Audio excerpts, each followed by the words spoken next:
Good afternoon. One person is dead after flames broke out at a seniors facility downtown. The fatal fire happened at a location at Yonge and Carlton. Now an investigation is underway to determine the cause. CTV's Beth Macdonell has been following this story. She joins us live from the scene with more. Beth.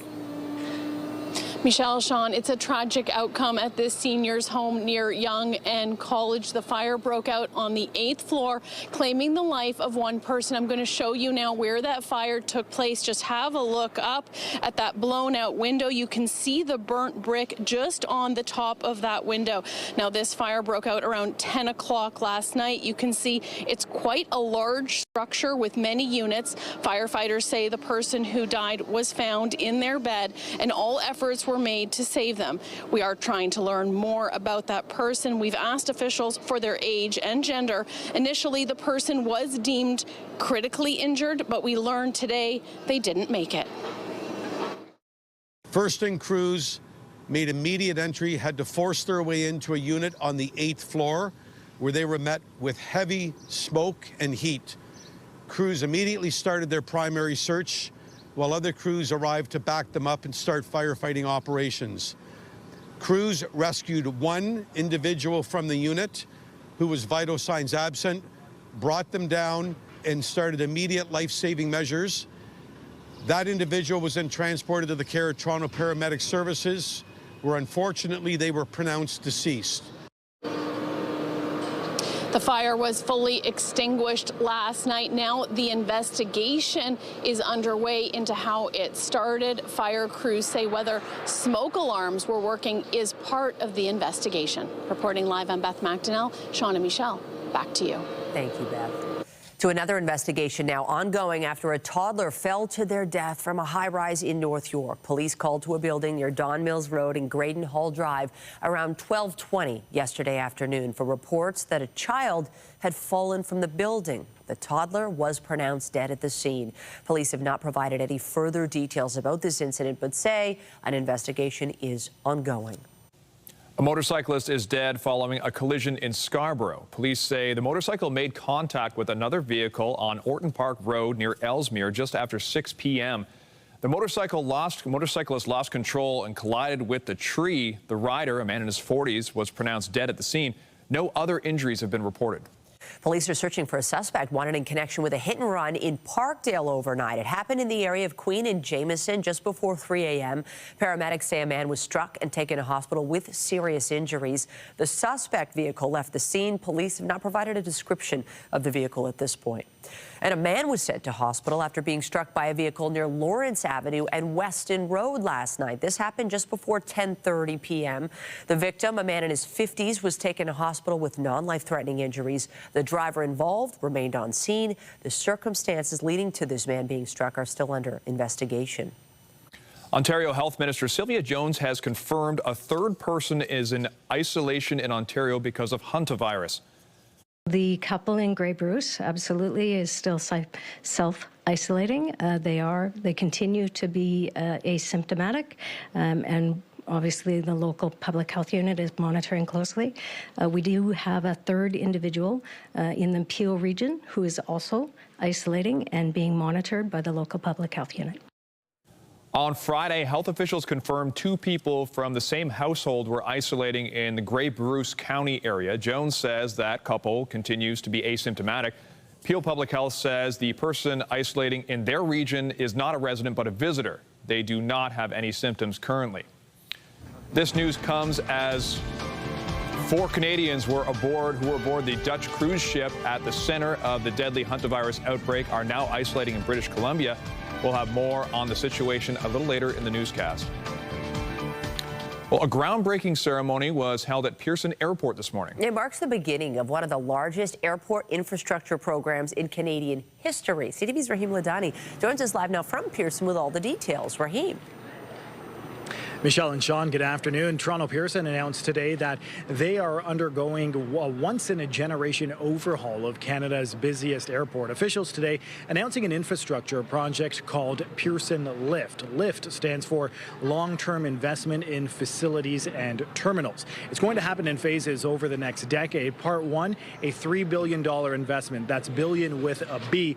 And it's going to be made at modernizing the airfield, baggage systems, and airport operations. I just finished speaking with the CEO of Toronto Pearson Airport, and she tells me from a passenger perspective, passengers won't physically see a major difference, but they will feel a difference from curb to the plane, from receiving your baggage, fewer disruptions, and smoother air traffic on the ground. Pearson says the upgrades could support up to 28,000 additional passengers per day and eventually help the airport grow to 65 million passengers annually.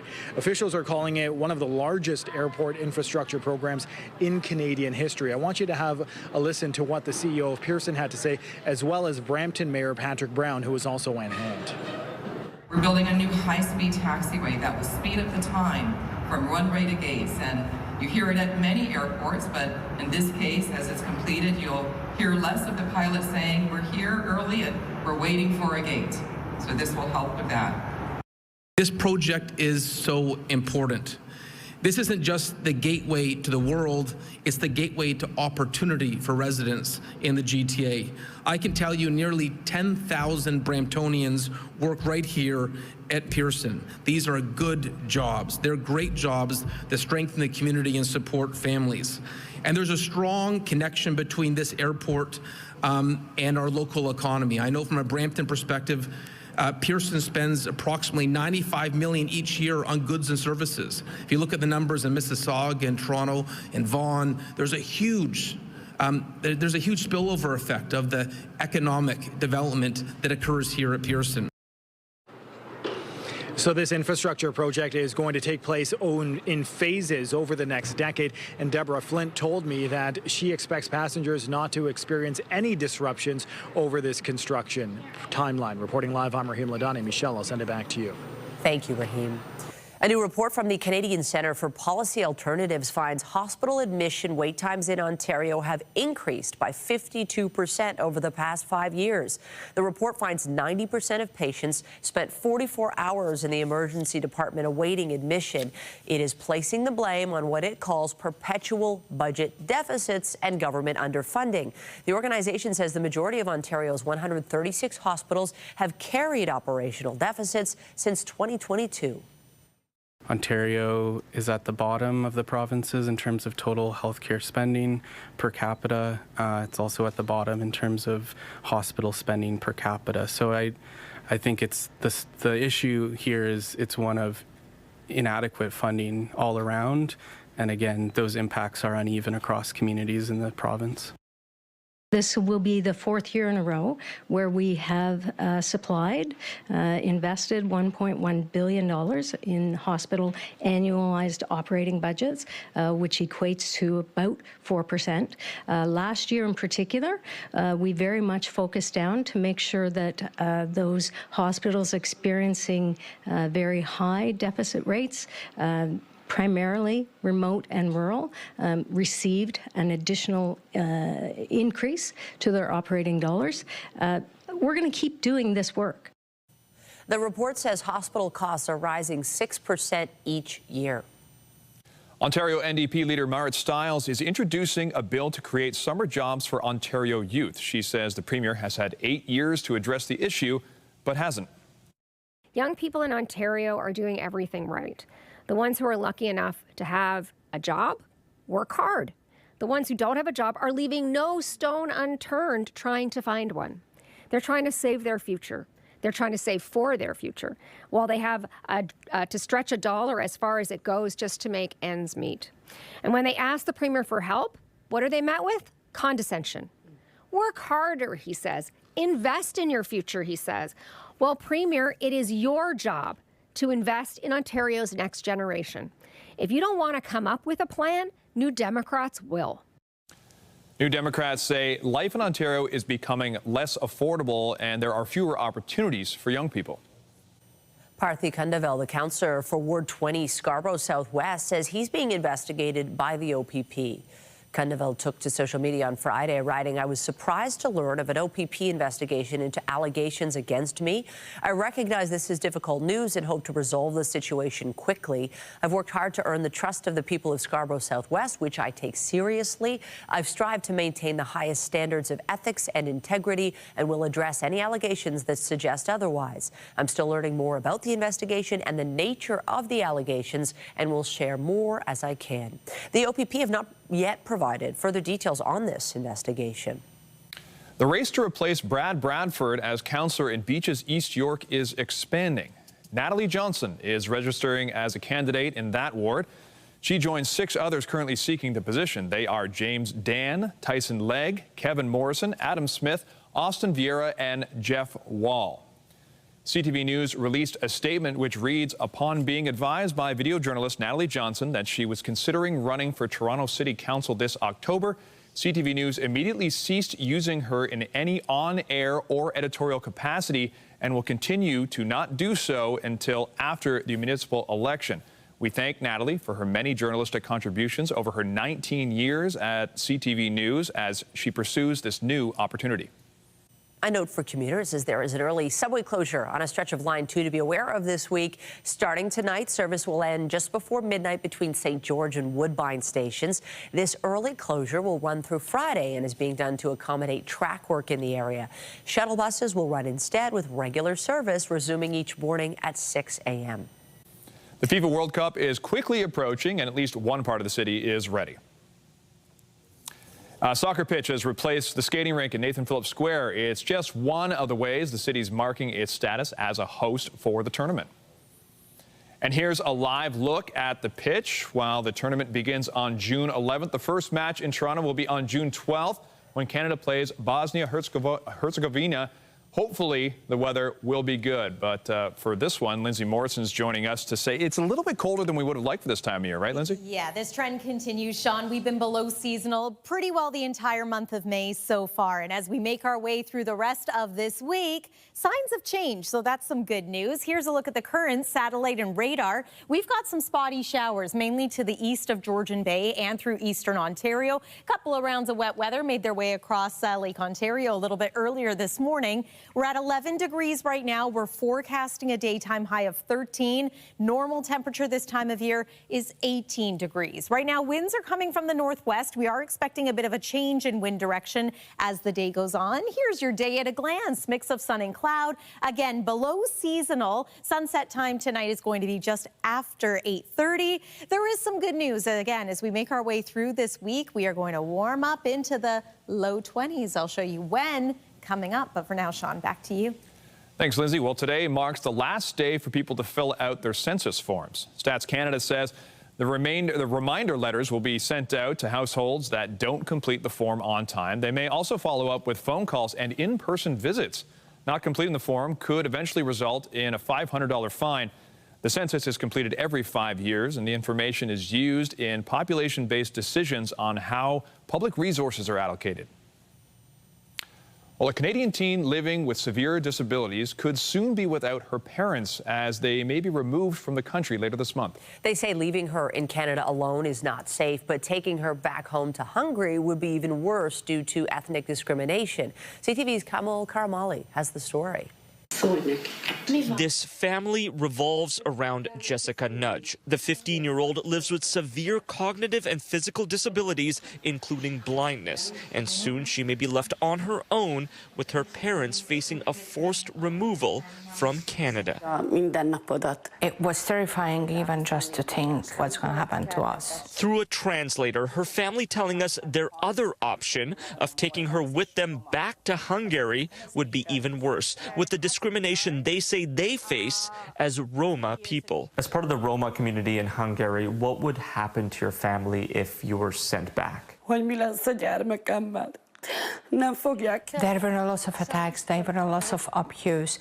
People mocked us, bullied us, harassed us. The Roma people face devastating levels of marginalization in Hungary, resulting in poverty and poor health care. The family says because of their status, Jessica would be taken from them and put into a government-operated care system. I'm afraid what's going to happen if she has new issues, new medical concerns. Where they going to treat her? What are you going to do with her when they going to deny care again because of her Roma ethnicity? Now, Jessica's parents and sister have applied for permanent residency under humanitarian and compassionate grounds, but no decision has been made yet, with their removal date from Canada just over 2 weeks away. It was a very strong humanitarian application that was put together. It's settled in law that officers must take the best interests of the children very seriously.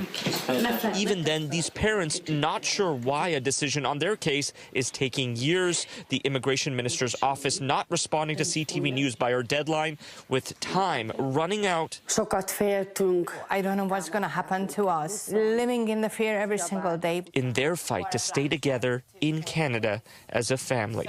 Kamal Karamali, CTV News, Toronto. New data suggests Canadians may be avoiding travel to the U.S. more than it first appeared. The measurements commonly used to show the decline come from border crossings, where Stats Canada shows a dip of about 25%. However, new research out of the University of Toronto looked at Canadian cell phone activity in major U.S. cities and found a median decline of 42%. The researchers say this new information reveals that border data doesn't capture the full extent of the drop, and when Canadians do travel south of the border, they are visiting fewer locations and staying for less time. We turn now to the war in the Middle East, where U.S. President Donald Trump has rejected Iran's response to the latest American proposal to end the war. He called the Iranian response totally unacceptable. Everything we put forward in our proposed text consisted of reasonable and responsible demands and generous proposals. Iranian officials say the U.S. proposal amounted to surrender. Tehran's demand included full control over the Strait of Hormuz and an end to sanctions. In an interview with 60 Minutes, Israeli Prime Minister Benjamin Netanyahu says the war on Iran is not over, and both the U.S. and Israel aim to bring an end to Tehran's nuclear ambitions. How do you envision the highly enriched uranium will be removed from Iran? You go in and you take it out. With what? Special forces from Israel, special forces from the United States? Well, I'm not going to talk about military means, but what President Trump has said to me, I want to go in there. And I think it can be done physically. That's not the problem. If you have an agreement and you go in and you take it out, why not? That's the best way. Netanyahu says it's critical that Iran's nuclear infrastructure is dismantled to prevent it from rebuilding its missile program. Iran's Soccer Federation says the country will be participating in the 2026 World Cup and is insisting the host countries, Canada, the U.S. and Mexico, provide guarantees about the treatment of Iranian players and officials. This call comes after Canada denied entry to the head of Iran's Football Federation over his past ties to Iran's Revolutionary Guard Corps. The group is designated as a terrorist organization in both Canada and the U.S. The Iranian Football Federation has asked for guarantees that its players, coaches, and officials will receive visas to attend the tournament. The man accused of trying to assassinate U.S. President Donald Trump at the White House Correspondents' Dinner has pleaded not guilty. Cole Thomas Allen was arraigned in a Washington federal court today. Prosecutors say he opened fire while running through a security checkpoint. A Secret Service officer was shot in his protective vest and survived. Attorneys for Allen have asked for top Justice Department officials to be disqualified from the case, arguing there is a conflict of interest because they were at the incident. We turn now to the Dutch cruise ship at the center of a deadly hantavirus outbreak. 4 Canadians who were aboard the vessel are now in isolation in British Columbia. That province's top doctor says none of the Canadian passengers are symptomatic. The MV Hondius remains in the Canary Islands, meantime, a day after docking in Tenerife. Spanish officials say 54 passengers and crew remain on board. 22 people are expected to disembark today and fly to the Netherlands. 2 people, one from the U.S. and one from France, have tested positive for hantavirus after returning home. A second American also shows mild symptoms. Spain's health minister says strict health protocols are being followed to monitor for any further spread of the virus. We are prepared to respond to all the scenarios, to all the cases, and if the cases appears, we will make all the protocol and assess all the people, no? But I think that we have to ensure that all the protocols will be assessed in all the countries to monitoring all the persons. Here's a look at the timeline of the outbreak. Back on April 1st, MV Hondia set sail from Argentina. April 6th, a 70-year-old Dutch man became sick. He later died on April 11th, while his body was not removed from the ship until April 24th. That's when several passengers, including his wife, left the ship. She died 2 days later after flying to South Africa. On May 2nd, a third passenger, a German woman, died on board the ship. The next day, the World Health Organization announced an investigation into a suspected Hantavirus outbreak. The ship then sailed to Cape Verde and then to the Canary Islands. CTV's Annie Bergeron-Oliver has been following this developing story. She joins us live now from Ottawa with the latest. Annie, what more can you tell us about the Canadians who were on board who are now back home? Hi, Michelle. Well, what we're learning is that there are 10 Canadians who do have some type of contact to this cruise ship outbreak. We know that 3 of them are in Ontario, 2 in Bruce Grey County. Today, Ontario's health minister said those 2 individuals, a couple, remain in isolation. She also said there's a 3rd individual in Peel region who's also being monitored and who is isolating. That individual also asymptomatic. It's not exactly clear how this 3rd individual is connected to the group. Were they aboard that cruise ship? Is there a potential that they caught it someplace else? What did happen was last week on Friday, Public Health Agency of Canada did say that there was a 3rd person in Ontario who was being isolated potentially because of a contact on a potential flight. So it's likely that this individual in Peel region is connected to what Public Health was saying was an individual in Ontario who had been on a flight. So that we're still waiting for some confirmation on. However, the big kind of news that we're talking about today are these 4 Canadians who were repatriated or brought back from this cruise ship just yesterday. They are currently in isolation in British Columbia. Yesterday, Dr. Bonnie Henry, the top doctor in that province, said that those 4 individuals are all asymptomatic and they are in isolation for a minimum of 21 days. She also said the risk to the public was low, that these individuals will have no contact with the public and have not had any contact with the public. So far, 10 people across Canada are being monitored, Michelle. What are we hearing, meantime, Annie, from health officials about containment of this virus? This is a virus that doesn't typically spread human to human, but in the case of this strain, it has, and certainly people are concerned.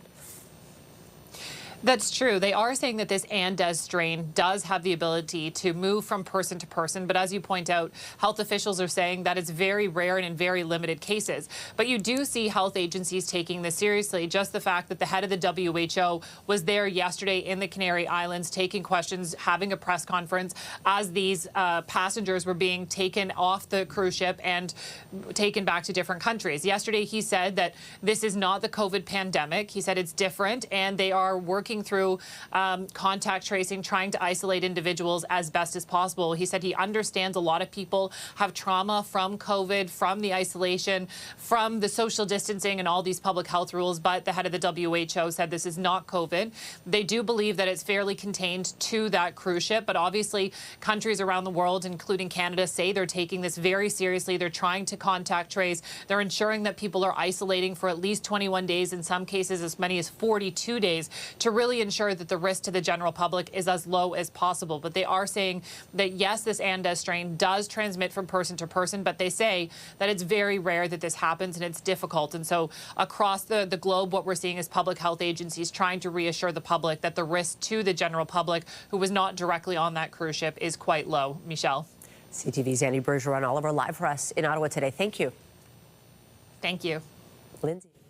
So it is another below seasonal day for today. It has been that way for the majority of this month and even through part of the end of April. Here's a look at today's expected highs.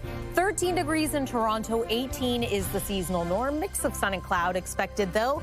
Tonight, we are once again talking about the risk of frost. You can see just how widespread this advisory is. And yes, it's going to be in place for tonight and maybe a couple of nights this week. We're also talking about pollen at this time of year. This is your report for today. In the next couple of days, watch for oak, birch, and mulberry reports being very high. Coming up, we're going to take an early look at the May long weekend. It's coming. Details after the break.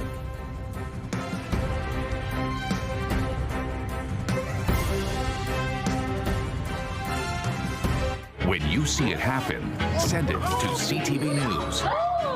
Text 10400 from your screen to ours. Text 10400. Well, the sunshine continues. I think that was a big highlight of the weekend. Hopefully all the mothers out there had a wonderful Mother's Day. Here's the thing. Could have been warmer, especially when the wind was blowing. It's like you still can't fully leave the jacket at home. You just want May to get going, don't you? You want to get that summer heat going. Let's rev it up.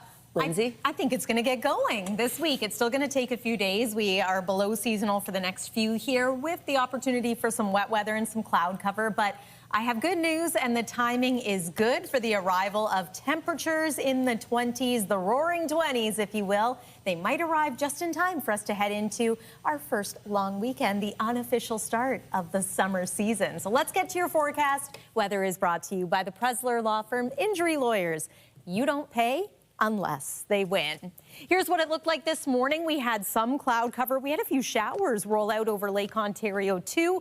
However, it was a nice sunrise, a nice start to the day overall. Mix of sun and cloud for the rest of the day today, and also temperatures a little cooler than normal for this time of year. Let's talk about the pattern change though that's coming. Going to remain a little cool for the next few days here, but look what happens Friday, Saturday, Sunday. And I can assure you that Monday is looking a little bit warmer. Also, the question becomes, will there or will there not be some rain over the weekend? Details in just a moment. Let's talk about right now. It is 11 degrees at Pearson Airport. So another cool day. It's only 6 degrees in Wyerton, 5 in Sudbury. And it's these overnight lows that are causing some concern once again as far as frost is concerned. So below freezing tonight in cities like Goderich, London, Waterloo, Peterborough, Bancroft, Parry Sound. +2 is what we're forecasting here at home. So yes, there is a pretty widespread frost advisory in effect for much of southern Ontario. Tomorrow looks an awful lot like today, a forecast high of 13 degrees, perhaps a little more in the way of sun. And then we are going to get into some wet weather for your Tuesday night. And it's going to continue through Wednesday. But first, here's a look at your Tuesday. Highs, double digits in most areas once again. But I will remind you that just about everyone's average temperature this time of year is about 18 degrees. So yeah, this is a little cool. You're not just imagining it. This is chilly for this point in the month of May. Satellite and radar, we do have wet weather, spotty showers in many areas for the afternoon and the early part of our evening. Here's what's coming though for tomorrow night. I mentioned that we're going to have some rain push in. It's a low pressure system that swings through. Your daytime hours for Tuesday are pretty dry, but as we get into the evening hours, this is where we see first we'll get an increase in cloud cover as we make our way into Tuesday afternoon, and then there's about 7 p.m. So just a heads up, could be raining through a good portion of the overnight, maybe some thunderstorms midway and early morning Wednesday. And then Wednesday itself, not a washout, but the threat of rain is going to be there along with some cloudy skies. It looks like by the time all is said and done, we could pick up roughly 10 to 15 millimeters of rain depending on where you are, and that's by about the dinner hour on Wednesday. Your 7-day forecast looks like this. So temperatures remain pretty consistent for the next couple of days here, although we do see some overnight low improvement. Lows of about 7 degrees for Tuesday night, Wednesday night. Thursday, we're into some cloud cover. Let's talk about the weekend. Daytime highs in the low 20s. I think many of us welcome that. And for the most part, it's looking like a mix of sun and cloud with a chance of showers on Saturday. We'll have a look at your Victoria Day Monday forecast tonight on CTV News at 5 and 6. For now, Sean, I'm going to send it over to you. Thanks, Lindsay. Well, the Blue Jays will look to get back in the win column when they begin a series with the Tampa Bay Rays tonight. Lined into left and down the line. Varsho in to score. The Jays scored in the bottom of the first inning in the finale of their series with the LA Angels yesterday afternoon, but that was it. That's all they could muster as they ended up losing the game 6-1. First pitch for tonight's game against Tampa Bay is set for just after 7 p.m. at the Rogers Center. Still to come on CTV News at noon. New research suggests people should not be turning to AI chatbots if they are feeling lonely. We'll have more on the data when we return.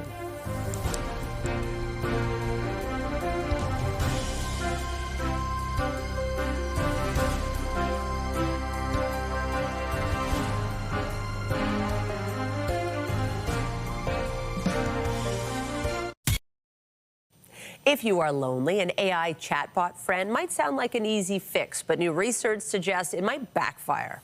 For more, we're joined by our real-life friend, CTV science and technology specialist, Dan Riskin. So, the chatbots aren't your friends. Well, yeah, I mean, so it's this funny thing. This is a UBC study, and they tracked people for a year and looked at how much they were using AI chatbots as friends, you know, asking them questionnaires and checking in with them periodically through the year. And what they found is some people are using them that way, but when somebody turns to an AI chatbot and you check in on them 4 months later, they're doing much worse. They feel much more lonely.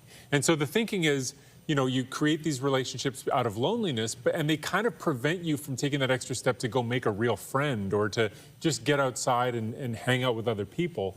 And as a result, you end up sort of taking 2 steps back. And so it brings up this really interesting question, I think, about what it is about real people that is different from a chatbot. Because a chatbot can, like, hear what you have to say and say nice things back to you.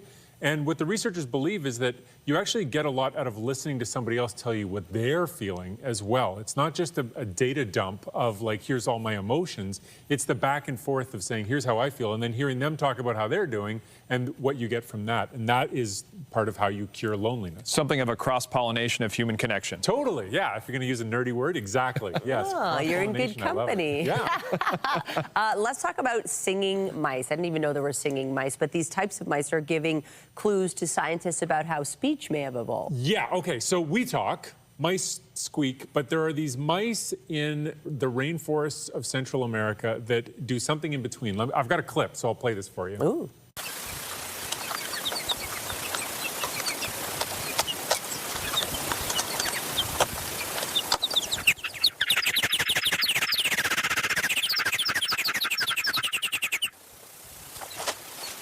Great. So that mouse that's standing in the middle there was making this weird trilling song. And these mice are super weird. Like, one of them makes the song and then another one makes the song back, but they never sing at this, they don't interrupt each other.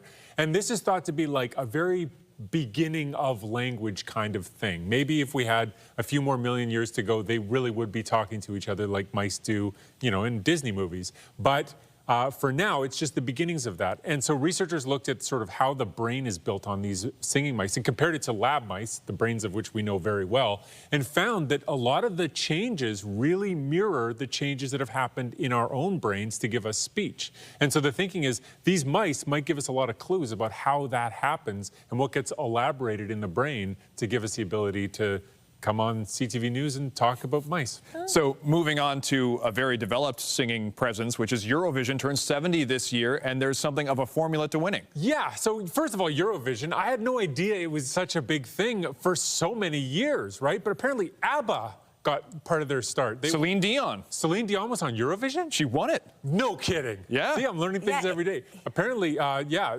anyway, it's a whole thing, and I'm just not cool enough to know about it. But researchers looked at how the different countries have performed, how different people have succeeded. And what they found is that over time, they've become more similar. They want dancey music, music that's easy to dance to, lots of lyrics in the song, and switching to English is a secret to success. So you'll see more and more of the entries from other countries singing in English because it improves their performance. But there are a few countries that hold out. Spain, Italy, France. They don't sing in English. They tend to stick with their own language. And it's thought to be because they have song competitions in their own countries that are also a gateway to success. And so in countries like Germany, where there isn't their Germovision or whatever it would be called there, they're more pressured to sing in English. And so it's just this interesting thing that you can see happening behind the scenes as you tune in for season 71, I guess, is what will be coming up next. And you can see how ABBA did so well with the criteria you just laid out. Totally. I mean, in fact, it may be that we're all just trying to be ABBA, right? Everyone's just following in the footsteps of the greatest foursome from Sweden ever. Oh, the science of Eurovision. Appreciate it, Dan. Thanks for stopping by. Thank you. Thank you. Well, Second Harvest is calling for a national food waste reduction framework within Canada's food security strategy. This includes an examination of the use of best before and expiry dates for product packaging. The report says Canada wastes 46% of its food, with nearly a quarter of that linked to confusion around labels. The organization's calling for the establishment of a national food waste reduction target, modernizing best before date labeling, and investing in the charitable hunger relief sector so surplus food reaches communities. For many families, a second chance at having children often means turning to fertility treatments. In New Brunswick, the demand has more than doubled since the province announced it would cover the first round of treatment. It comes as Canada's birth rate has dropped to a record low. CTV's Laura Brown reports. This is 6-month-old Oliver. Bright-eyed and so very cute. He's Meredith Martel's success story. The second they passed him to me, I lost it. I was crying. My mom was with me. We were both in tears. It's just the best feeling. At 35, Martel was single, but really wanted to have a child. She began the fertility process only to find out she had stage 4 endometriosis. 6 rounds of IVF went unsuccessful, so she switched to donor eggs. She got 1 good embryo, and that's all she needed. The whole process took 5 years and over $100,000 for Martel, who of course says it was all worth it. She did get her last round covered by New Brunswick's fertility reimbursement program. It was a huge blessing, for sure. That year-old program covers up to $20,000 for 1 cycle of IVF or $10,000 for the cost of intrauterine insemination. Premier Susan Holt revealed the number of families who've sought treatment has more than doubled since that program was announced. And I can't tell you how much I love receiving messages from the families that have been able to complete their family. It's an investment in our population. New data released by Statistics Canada found the country's fertility rate has hit a record low at 1.25 children per woman. Dr. Nicholas Leyland hopes more Canadians see fertility as a serious healthcare issue. All across Canada, we have limitations in terms of providers.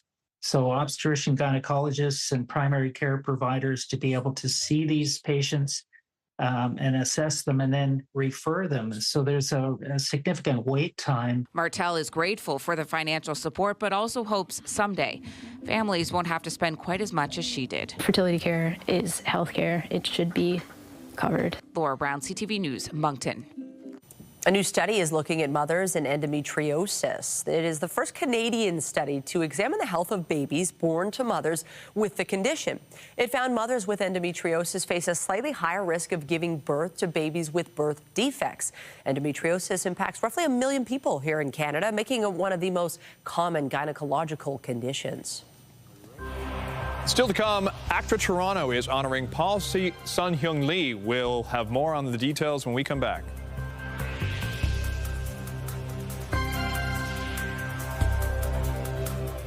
Get Toronto's top stories, breaking news alerts, and watch live. Download the CTV News app. Welcome back. Farmers are back in their fields across the country, but in Saskatchewan, it could be a few weeks before they start seeding. That's because of flooding that has impacted much of the prairies. CTV's Allison Bamford has the details.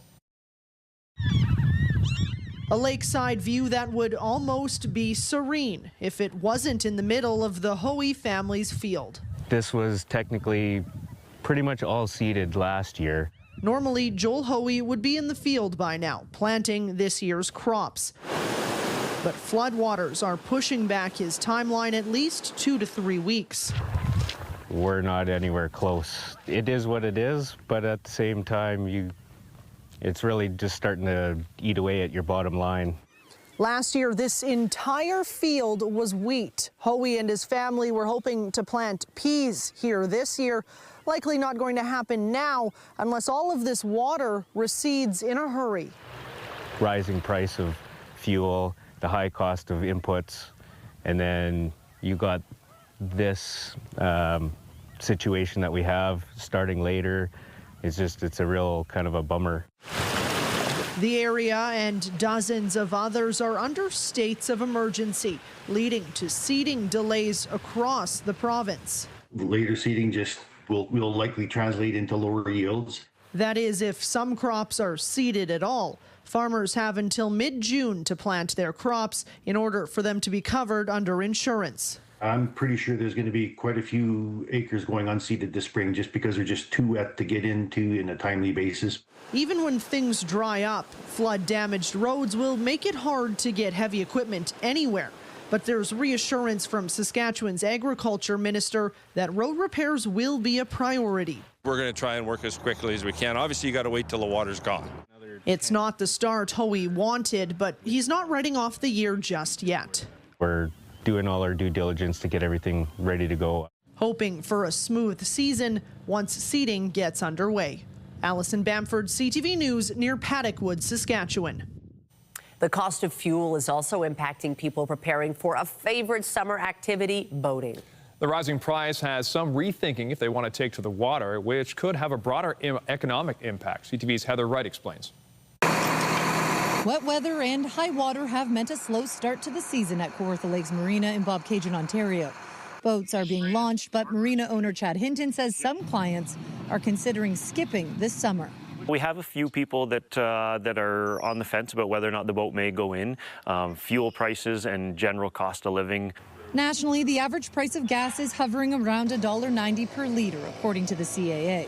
1 year ago, the national average was 131.8 cents a litre. The price of fuel at marinas is already higher than gas sold in town, and so what is an expensive hobby is becoming even costlier. Hinton says the price of gas won't stop many from getting out on the water, but it will force some to rethink their summer plans. For the family of four that saves enough to go away for a week on vacation every year, if groceries have gone up and fuel has gone up, they definitely change what they're doing on vacation. The cost of boating depends on a number of things: the size of the boat, tank size, speed, wind.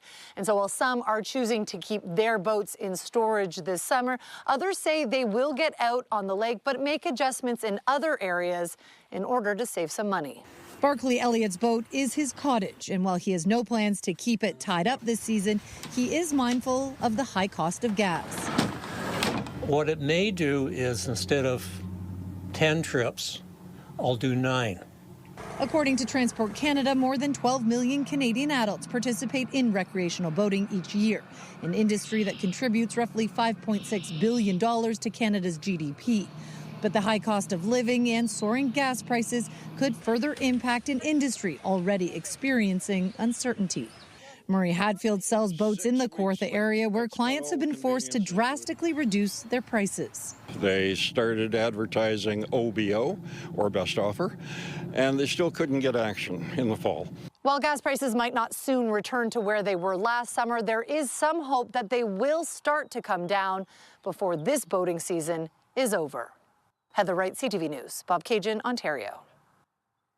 ACTRA Toronto is recognizing Paul's son, Young Lee, at the 24th Annual ACTRA Awards tonight. He's being honored with the ACTRA Toronto Award of Excellence. At the beginning, it's just about getting work. Sure. You know, you just want to work, and you're not thinking about breaking barriers or doing any of this. You just thinking about surviving. But then as the successes come and as the accolades follow as well and the opportunities get there, the responsibility of representing that generation of actors that hasn't had that voice, that hasn't had that visibility, becomes very, very evident. And it's something that I carry with pride. It's a responsibility that I take very, very seriously. And I think it's my way of giving back. And I think all actors of visibility, when they have that opportunity to open that door for the next generation, it's our duty to follow through. Lee is best known for his role as Mr. Kim on the popular comedy Kim's Convenience. He has also had recent roles on The Mandalorian and the Book of Boba Fett. Coming up, The Devil Wears Prada 2 came out on top in the weekend box office. We'll have more on what else people are watching when we come back.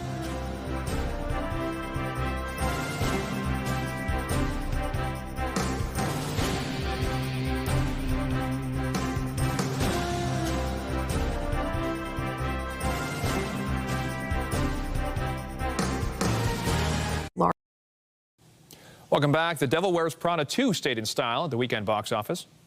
You are here to help us through our current scandal. Click, click, click, click, everywhere. The sequel starring Meryl Streep, Anne Hathaway, Emily Blunt, and Stanley Tucci brought in another $43 million U.S. across North America.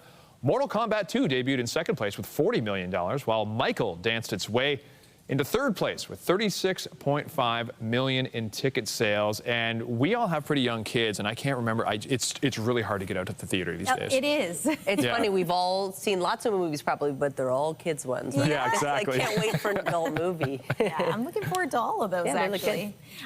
You know what else I'm looking forward to? Some warmer weather. Bring it on. Sunnier days, and those are coming. Today it's sunny. We don't have to worry about that so much, but the temperature, it remains a little bit cool. We could end up being a little cooler today. today than we even were yesterday. In the end, it wasn't a bad Mother's Day at all. Here's a look at the satellite and radar.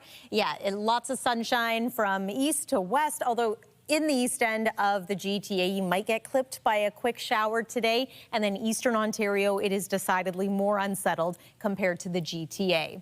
Here's tonight at a glance. Still looking at teen temperatures through the early part of our evening, but then overnight, it becomes quite cool. So the three ingredients that you need for frost are clear skies, calm winds, cool temperatures. We've got all of that happening overnight tonight with a forecast low of +2, below freezing in many areas as well. So bring your plants inside if you can, or hold off planting them a little longer. Tomorrow dayside is similar to today, but we get into some rainy weather by your Tuesday evening, following us likely into at least part of the day on Wednesday. So it is a little unsettled midweek, and it looks like the cloud cover is going to stick around for Friday. We're still below seasonal that day, but look at the weekend. Highs in the low 20s with a mix of sun and cloud expected each of those days. Just a chance of showers at this point on Saturday. Sean and Michelle.